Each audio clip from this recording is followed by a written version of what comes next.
A quick review of complex numbers. This is technically a prerequisite topic for Pre-Calc 1, but there's a good chance that you haven't seen imaginary numbers in a while, or maybe you never saw them at all. I'm going to give you the basics of what you need about imaginary numbers. So with imaginary numbers, they have this property, and the property is that the square root of -1 we defined to be the number I, and that is the imaginary number. Right? The imaginary number is I. I is the square root of -1, which means if you square I, you get -1. That's the property that I has. I squared is -1. And we can use this to simplify things that previously we said just were not real numbers. Imaginary numbers belong to a big set of numbers called the complex numbers. There's the real numbers, which excludes anything with an I in it. And then there's the complex numbers, which is all real numbers and imaginary numbers combined. Let's look at these examples. Simplify the following. The square root of -9. So when we have a negative inside of a square root, we can take it outside as an I. So our first step here is you're bringing the -1. It's really what you're doing is this. You're writing this as -1 times 9. You're breaking up the square root. You're distributing it. The square root of -1 is I. The square root of 9 is 3, but it turns into this. It turns into I square root 9, which becomes 3I. So the square root of -9 is 3I. In practice, when we're simplifying radicals with negatives on the inside, we just take the I out to begin with, so we can forget about it. So I'm simplifying the square root of 50, and there's an I out front. I know that the square root of 50 can be rewritten as the square root of 2 times the square root of 25, simplifying that radical. So we get 5I square root of 2 is the square root of -50 simplified. For this last one, bring out the I. I know that the square root of 12 can be rewritten as the square root of 3 times the square root of 4. So we get 2I square root 3. By the way, the 5 I just brought out front. Square root of 25 is 5. I just brought it out front. Square root of 4 is 2. It was just brought out front. So a complex number is a number of the form a plus bi. And I did tell you that the real numbers are included in the complex numbers, and I'll explain it in a second. So this part up here without the I on it, we call that the real part. Boom. And B, the number right next to the I, we call the imaginary part. So if B is 0, then a plus bi is a real number. For a quick example, if I have 5 plus 0i, this is just the number 5, which is a real number.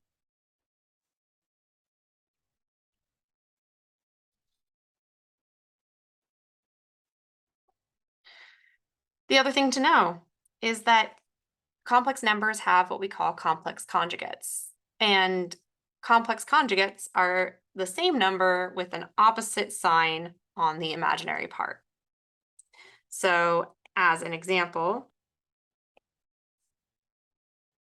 if I have 2 plus 3i, the complex conjugate, and this is a relationship they share, so it goes both directions. They are each other's complex conjugates.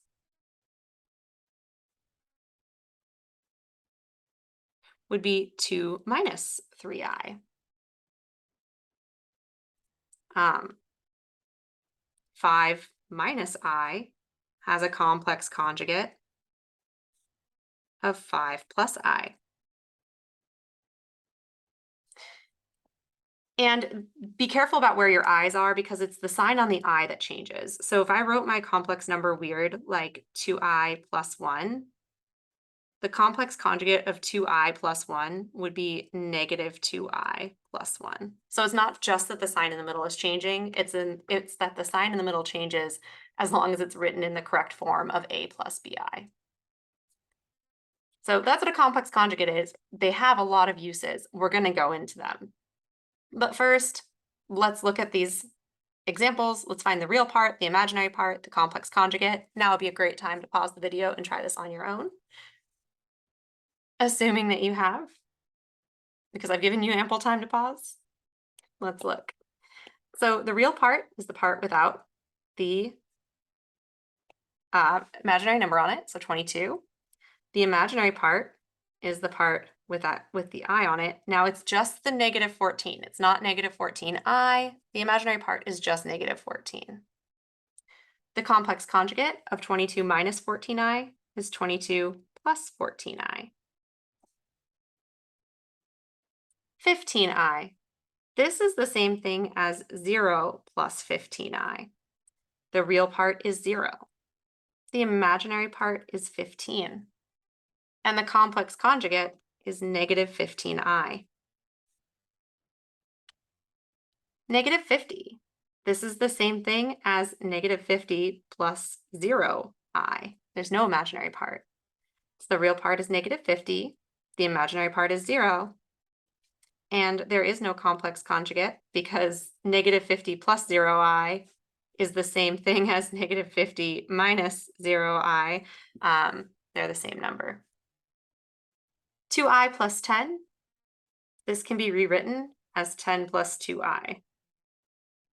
And it helps to do it that way because when it comes to the complex conjugate, like I said, you don't want to have to be writing it like this. Did I use that exact example? No, I didn't. You'd rather write it as 10 minus 2i. The real part is 10. The imaginary part is 2. On the original, not on the complex conjugate. So easy peasy, right? Easy peasy. Adding, subtracting, multiplying complex numbers, it really acts as if the number I is a variable x. You can treat I like a variable and the math works out pretty well. The only thing you really need to know is that I squared is negative 1. It is really important to know I squared is negative 1. So if I was treating I like a variable and trying to simplify 4 minus 7i plus negative 2 plus 3i, I'm combining together the 4 and the negative 2 because these parentheses aren't doing anything. So I can write this as boop, boop, boop. I can write this without parentheses. Then, what is the word I'm looking for? Like terms. 4 minus 2 is 2. Negative 7 plus 3 is negative 4i. And that's it. If you're subtracting imaginary numbers, you're doing it again as if this is a variable, as if I is a variable. Negative 6i plus 11i plus 9 plus 12i. Negative, oops.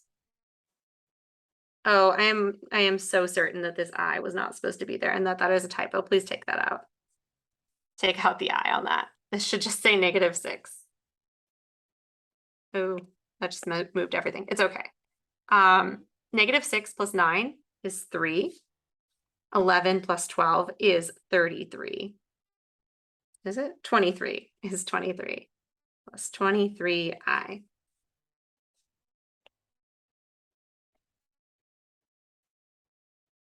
Multiplying, you're going to FOIL. So first, outer, inner, last. 4 times 2 is 8. 4 times 3i is 12i. Negative 6i times 2 is negative 12i. Negative 6i times 3i is negative 18i squared. Remember, I squared is negative 1. So if I get rid of this I squared and I replace it with negative 1,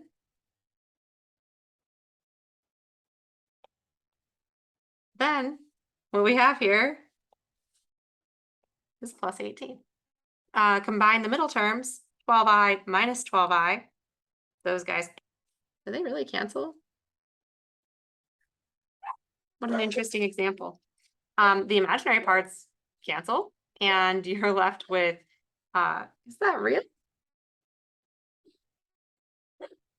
That is such a silly example.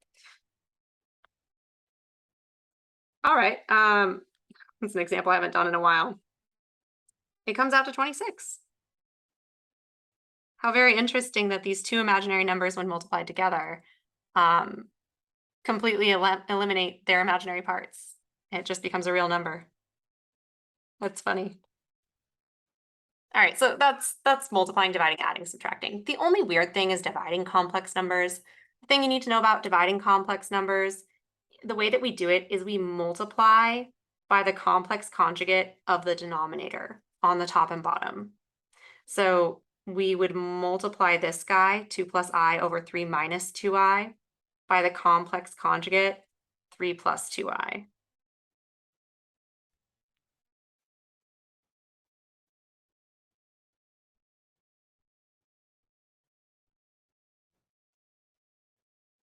So we have 2 plus I times 3 plus 2i all over 3 minus 2i times 3 plus 2i. Foiling on top, foiling on bottom. So we have 6 plus 4i plus 3i plus 2i squared all over 9 plus 6i minus 6i minus 4i squared. My son is crying. I am probably going to have to go address this very soon. My husband's with him, but I think he needs some help. So if I have to drop this and forget where I pick up, that's why. Turning the I squareds into negative ones.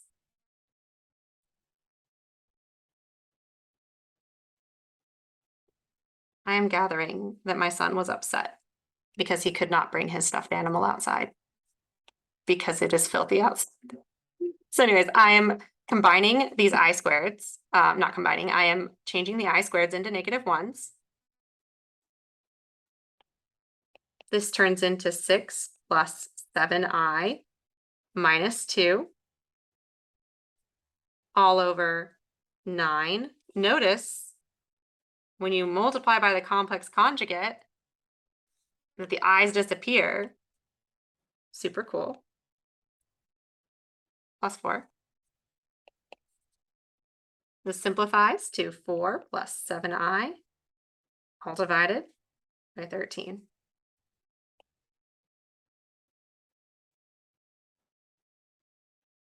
Okay. Go ahead, pause the video now. I'm about to pause my own video to make you not watch me do this, but I'm going to do the work for this guy, do the work for dividing this one. You'll see me in like 1 second with the answer. So pause, try it yourself. All right, so I'm taking you up to this point here. I do want to point out that everything here shares a factor of 2. So this can be simplified to 11 minus 13i divided by 10.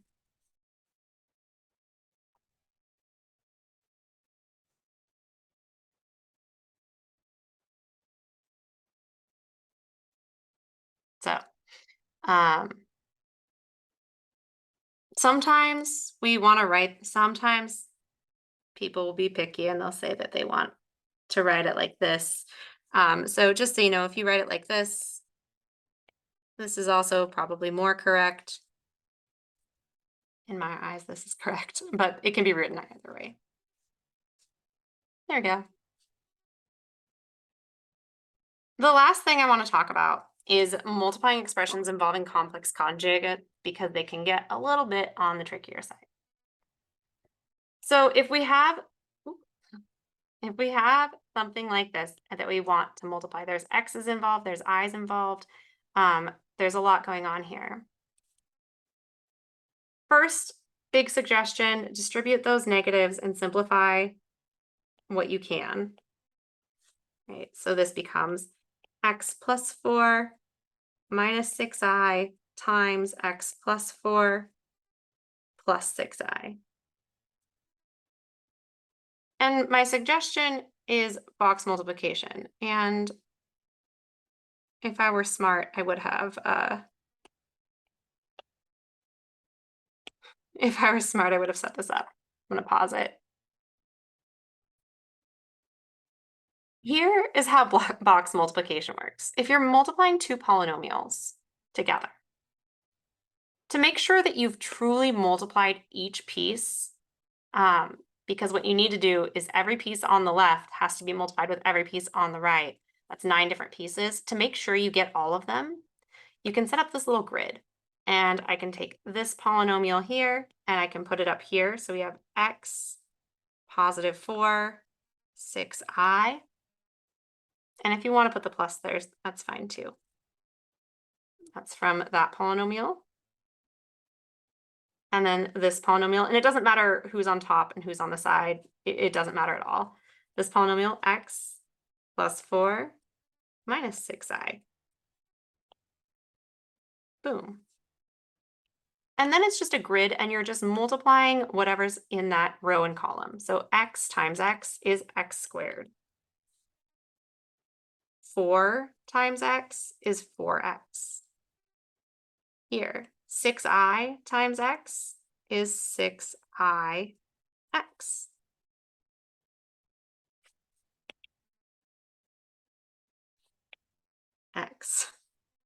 X times 4 is 4x. 4 times 4 is 16. 6i times 4 is 24i. Negative 6i times x is negative 6ix. 4 times negative 6i is negative 24i. Negative 6 times I times positive 6i is negative 36i squared. Which, let's simplify that. Let's come off to the, boop, boop. Let's come off to the side and simplify that. So I squared is negative 1. So we have negative 36 times negative 1. And that's positive 36. So we're just going to rewrite that as positive 36. And then if you look in the diagonals, you can see things that combine together. So for instance, I see we have a negative 6ix and a positive 6ix.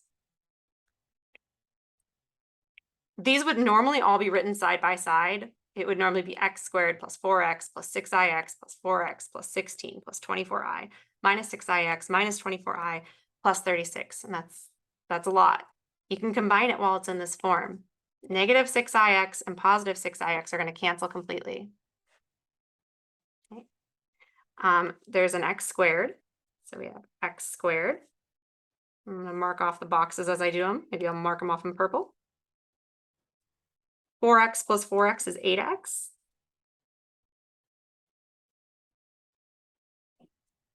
We have a negative 24i and a positive 24i. Those are going to cancel each other. 16 plus 36 is going to be 58.